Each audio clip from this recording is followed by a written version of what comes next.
I told a colleague and my husband probably 6 months ago, like every time I went to see a client, I would get anxious and I wouldn't sleep. And because it's a new, right, new adventure, let's say, and you Right. don't know how it's going to go.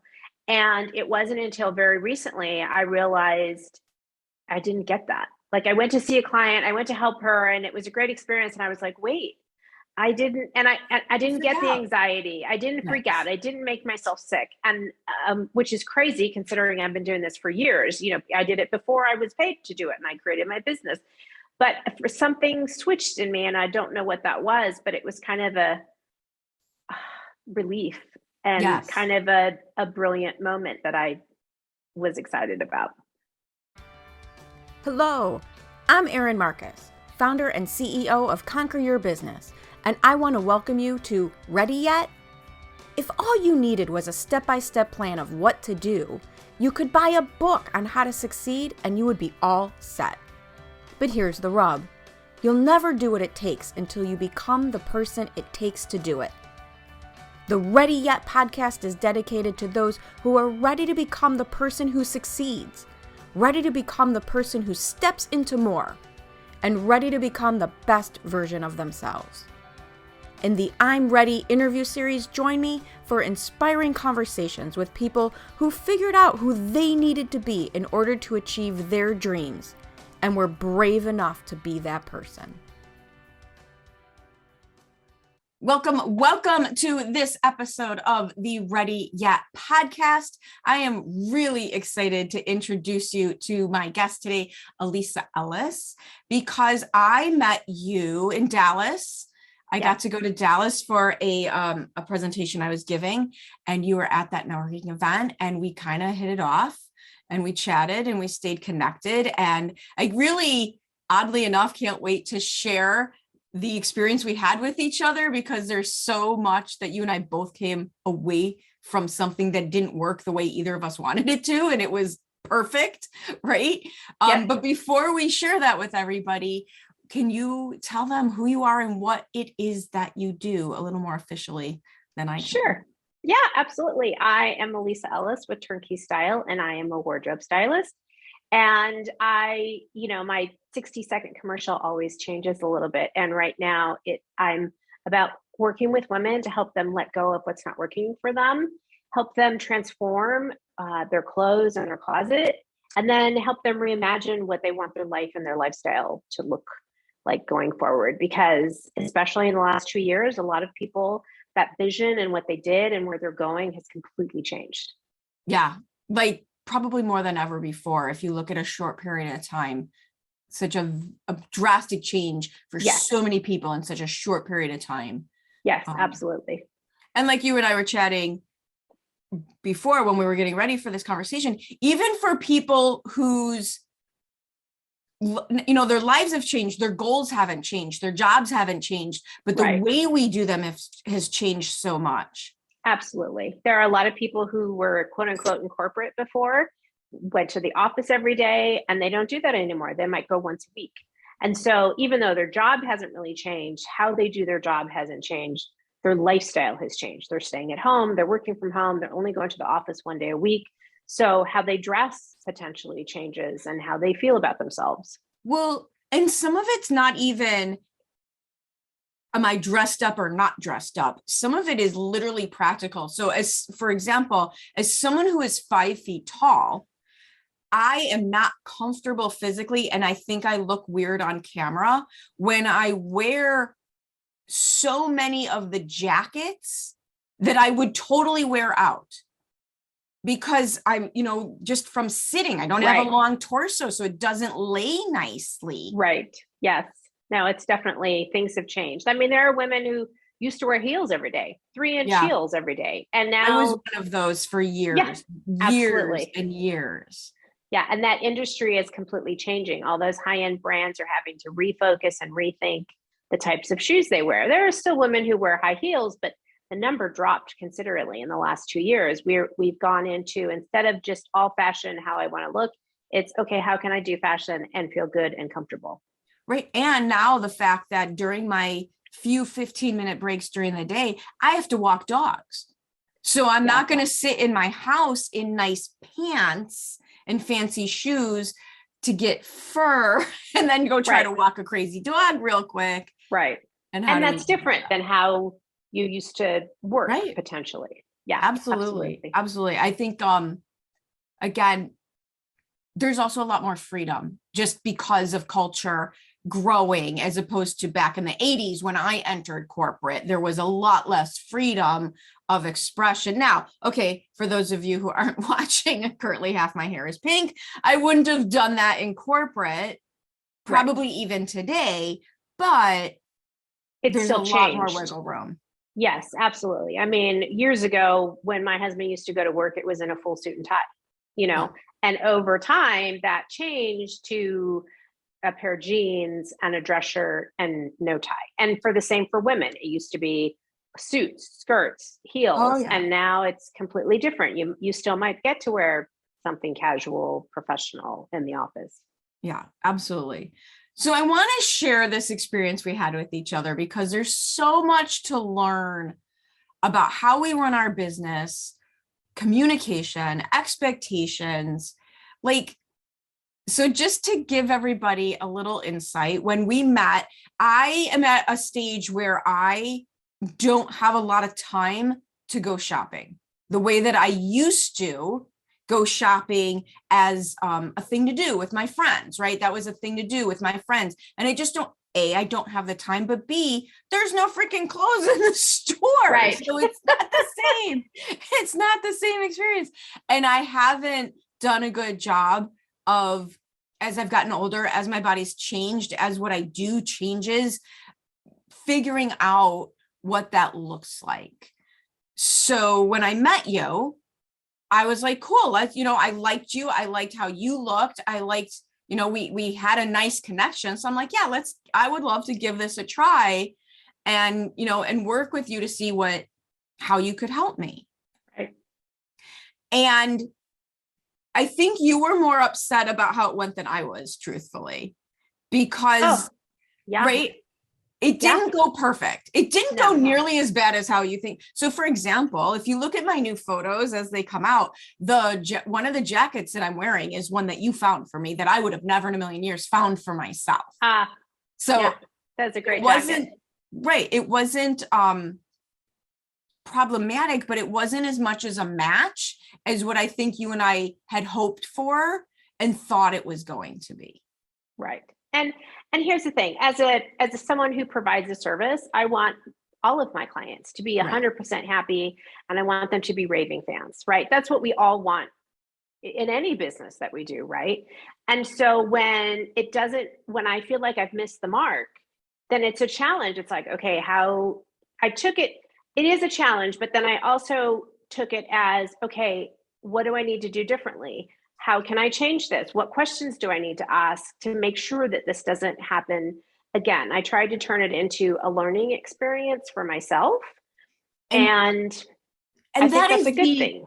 That's my favorite thing to do right now. And I think it's really hard when you're a solopreneur and you are providing the service. So it's your opinions and your expertise that are providing the service. It's very difficult in that situation to separate you from the business. Yes. But the beauty, the advantage of figuring out how to separate your person from the business is you get to ask yourself better questions. And it's one of the things, I think I shared this with you, it's one of the things that we do in my company every week. There's 4 people on my team, and we literally start our Wednesday meeting with what didn't work this week? Like what broke? Right. What worked? That's a great question. What broke? What works when we have 10 people doing it, but not when we have 20? What works in this case, but not that case? Where did we not communicate? Right. And when you can remove the emotion from it or the self-identity from it. Absolutely. And I actually you did mention that to me. And so I took that to heart. And I, about 6 months ago, started a new membership program for my clients, because after working together, sometimes they still need help. They want to text me pictures. They want to ask questions. They still need maybe, a piece or two. And so instead of me feeling like, okay, they're texting me again, I wanted it to be an actual program so that they felt like they were getting value and I felt like I was being valued. And so now that 6-month program is over and I'm emailing them personally to say, okay, what worked? What did you love about this? What did you not love? What could be improved? Because I want to keep making it better so that they feel like they're getting value from that program. Absolutely. And what I have found, not just in my clients, but in myself as well, in the moments when I don't want to ask those questions, right, it means I'm taking things a little too personally, right? If I find myself hesitating to ask somebody, how did that work for you? How was your experience? What did you wish we would have done that we didn't do? If I'm scared to ask that question, I'm too close to it. Yes, that's probably true. Very true. Yeah. And we have those times, right? We have those. Yeah. I mean, look, I know I do as a solopreneur struggle with that whole self-imposter syndrome. I mean, you and I talked about this previously. Well, I know enough. I wanted, since I started this, in the back of my head felt like I needed some type of special certification to quote unquote prove that I was real or authentic or knew what I was doing. And now that I'm 5 years into my business, I'm like, okay, well, let me look and see what it takes to do this. And what I found was I know a lot of the program material. It's not like and I don't know how I know it. I just know it. Experience. And so, right, all this time, I thought like there was a small voice in my head that made me feel like I'm not enough. I don't know what I'm doing. What am I doing? And this whole process just made me realize I do know what I'm doing. I do know what I'm doing. And I love that you said that. That's something that I went through as well, because I have been in a coaching role, in a marketing success mindset coaching role since 2000, like for over 20 years. Yeah, and yet when I went to put my, for those of us of a certain age, when I went to hang my own shingle out, right, that used to actually be a thing. And now it's just a saying. There was a hesitation. And I've learned, if I ever ask myself or hear myself say, I don't know how to do this, not from a tactical standpoint, like there's things in technology that I just don't know how to do. But when I find myself going, can I do this? What do I do? What do I do? That panic feeling, it's a lie. It's a fear. It's not real. Yes. You're so right. But that, I told a colleague and my husband probably 6 months ago, like every time I went to see a client, I would get anxious and I wouldn't sleep. And because it's a new adventure, let's say, and you don't know how it's going to go. And it wasn't until very recently I realized I didn't get that. Like I went to see a client, I went to help her, and it was a great experience. And I was like, wait, I didn't get the anxiety. I didn't freak out. I didn't make myself sick. And which is crazy considering I've been doing this for years. I did it before I was paid to do it and I created my business. But for something switched in me and I don't know what that was, but it was kind of a relief and kind of a brilliant moment that I was excited about. I hope you're enjoying this episode of the Ready Yet podcast. I know I really enjoy having conversations about who you need to be in order to reach new heights. As founder and CEO of Conquer Your Business, I work with my clients at the intersection where what they need to do to succeed meets who they need to be to do it. If you would like to have a conversation about your business, please reach out to me at Erin@conqueryourbusiness.com. So you shared just to give people a little bit of framework for what wasn't a good match is I'm a little weird, right? I'm a little different. No, I'm a little weird. I'm a little out there. It's fine. This is not new information for me, right? You don't have to lessen that. I'm perfectly okay with it. And your experiences and your resources weren't exactly aligned, which is great. That's good information for you. But I want to talk for a second about the flip side as well, my side as a consumer, because the other mistake people make is we think people can read our minds. Are we actually communicating as well as we think we are?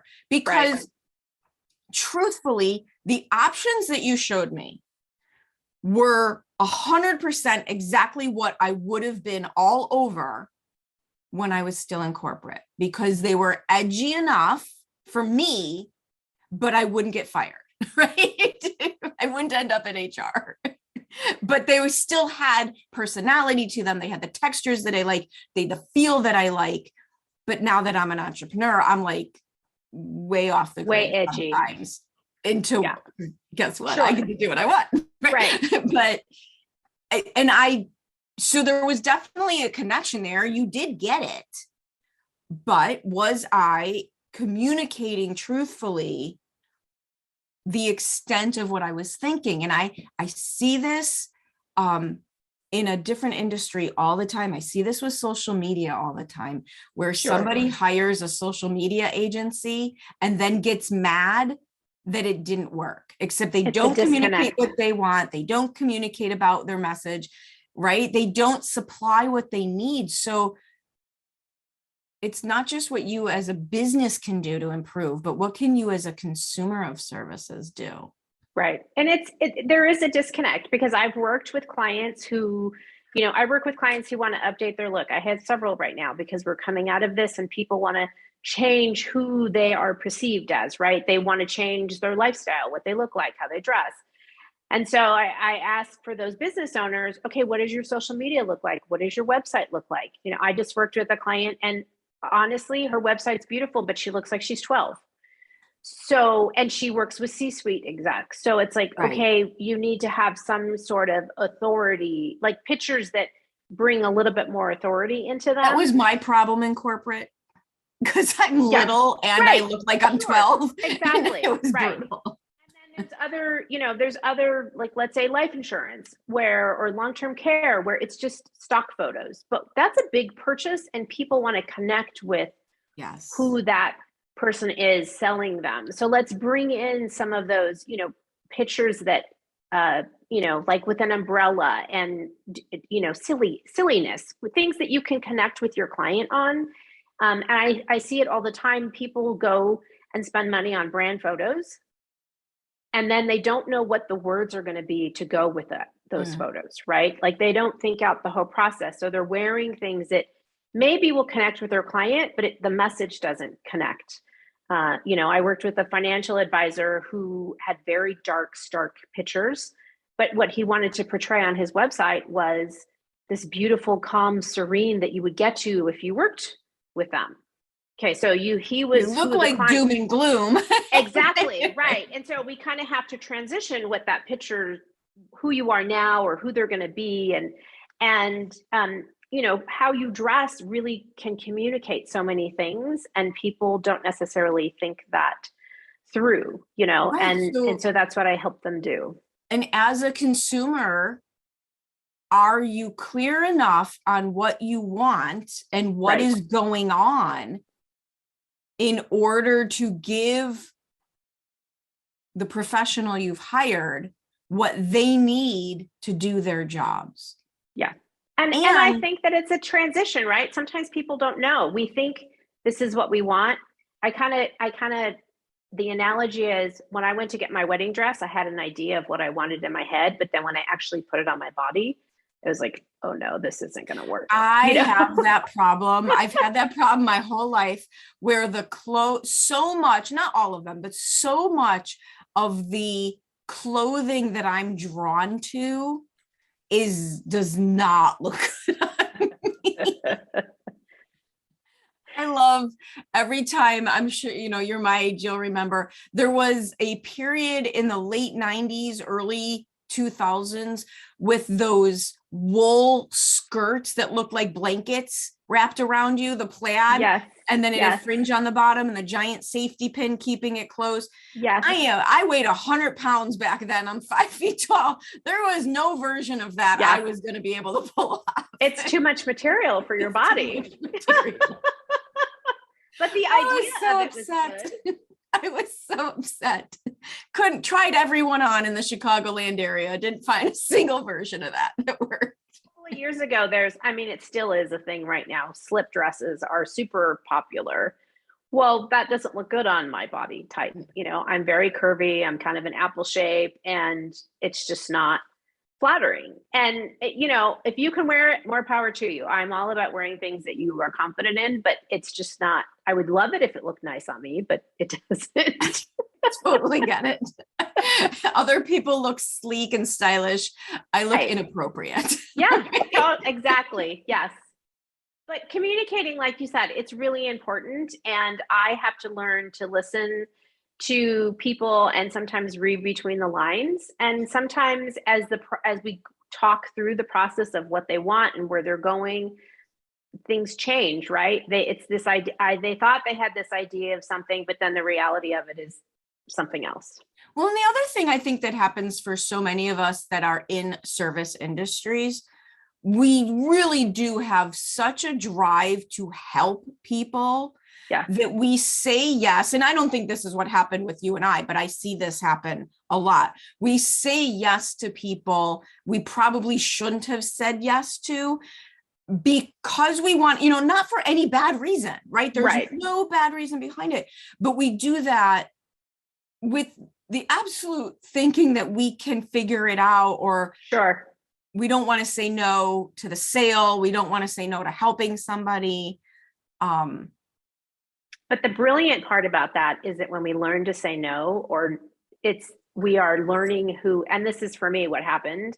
I'm learning who my ideal client is, right? I'm niching down, and it makes it a lot easier to say yes and no to what works and what doesn't work, or what I know will work or not work. And sometimes those clients that we chase after or say yes to that really aren't the right fit end up being the bane of our existence. Right. Not that that's what you were, but so often. Often it's like, oh, it's that client who wasn't sure, and we kind of, there's different examples, but you know what I'm saying. Yeah, no, absolutely. Absolutely. And the other thing that happens when you get, and I do a lot of work with clients about marketing, and nobody wants to have a niche because they think that means saying no to people. Right. But what you forget is the stronger you are in your niche and the clearer you are in who you want to help. And it doesn't have to be constricting. It can be a psychographic instead of a demographic. It can be geographic. Right. There's a lot of ways to delineate it where you don't feel stuck by it. But the more you figure that out, the better your language and marketing gets, because you know exactly who you're talking to. For sure. And the other thing I've learned over all the years is it changes. It could change. When my business started, I was really working with women going through divorce or some major transition. And now it's kind of transitioned into, women entrepreneurs, women in business for themselves, women at a certain level of corporate who maybe want to up their game or go to another level. And that's not to say I don't work with women going through divorce, but it's just who my client has just changed over the years. And so my marketing is kind of been tweaked a little bit, and it will continue to change. And, I will keep niching down. And that's a really, really good point also. It will continue to change. Yeah. People get frustrated thinking, well, I should have figured this out by now. Well, not really, because it keeps iterating. Right. It's not something you're going to solve and then never have to think about. And so one of the phrases I use to help people get through that is niche for now. If you're scared to pick a niche, it's just a niche for now. It's not like the only time you get to make this decision. And you don't have to necessarily say no. Like I gave a talk yesterday and somebody said, do you work with men? And I have in the past. It's not my niche, but if someone came to me and said, hey, look, can you just, whatever it was they needed, I would be able to decide, yes, I could do it, or no, I can't. But that's not what my focus is. It doesn't mean that I am automatically going to say no to those people. Right. Don't confuse client portfolio with marketing niche. Sure. Two completely different things. Absolutely. Awesome. So what is next for you? I haven't asked you that. What's next for you? You know what? I'm really excited about I speaking is what I'm excited about. Nice. I saw a woman speak on stage it was 2+ years ago, pre-pandemic, and she spoke for like 20 minutes and sold $40,000 worth of product. And I was just stunned. My mouth hit the floor. And I was like, I don't know how I'm going to do that, but I want to do that. Like, that's amazing. And so I've spent the last year really speaking on different virtual stages, speaking at a few places in person. And so that's really what's next. I just recently moved to a new state. So I'm working on building my business in a new state and finding places that I want to travel to where I can still work with clients. I think that would be fun for what you do as well. I mean, moving from California to Texas there's enough culture shock there where you can talk about that even within what you do for people. Sure. Well, they dress differently here. Differently. I mean, honestly, not just because of the seasons, but it's not as casual as California. Right. I don't think you realize how casual California is until you leave California and you're like, oh, okay, people are still like, people get dressed. Yeah. I know. I will do this again. I'm off to visit my mom in Florida in a couple weeks. She has lived there for 6 or 7 years. I've gone there at least twice a year for 7 years. And every single time I bring all these clothes, and every single time I wear like 3 things. Like, it's so casual there. Yeah, for sure. And it's just different. It's just different. We're in different places. And so I'm definitely having fun with that. Awesome. Well, I love your speaking idea. As a professional speaker, I find it an amazing way, not just to grow my business, but to connect with so many people in a different way. And like the people, that connection is great. Yeah. The best advice I ever got in my speaking training is nobody wants to hear a speech. It's just a different version of a conversation. Oh, that's great. That's right. Great advice. It's just a different version. And now that I always approach it that way, the people I get to meet doing that, it's just like, you're going to have so much fun with it. Well, they feel like they're talking to you. Exactly. Which is the whole point. That's why we do it. Yeah, for sure. Awesome. Well, thank you for sharing all your thoughts and insights with our listeners. If they want to get a hold of you and talk to you more about how you can help them, whether they're going back to their office, staying in their home, and anywhere in between, but they need to up their game now that the world is opening up again. What is the best way to get a hold of you? They can find me at my website, which is turnkeystyle.com. And I have some giveaways. If you go to turnkeystyle.com/giveaways, there are some items like Find Your Fit bra, because not everybody's wearing a bra anymore or knows what size they are. How to moved look around in 2 years. Yeah, exactly. There's lots of little freebies there. And I'd love to hear from people. Awesome. Yeah. Well, thank you for spending time with me today. Thanks for having me. I had fun. Awesome. Thank you so much for joining me on the Ready Yet podcast. I get so motivated by the amazing accomplishments of the remarkable people I meet, and I'm excited to be able to share some of their stories with you. You can find more episodes of Ready Yet at your favorite source for podcasts or at conqueryourbusiness.com. And if you've already decided that you are ready to become the person you need to be to achieve your big goals, feel free to reach out to find out how I can support you in your efforts. Or check out the Work with Erin page on the Conquer Your Business website. I also invite you to share this podcast with anyone you know who loves to learn and be inspired. And if you're so inclined, I'd be absolutely grateful for any reviews you'd like to share as well. Thanks again for joining me. This has been Erin Marcus, hopefully inspiring and helping you to go conquer your big dreams.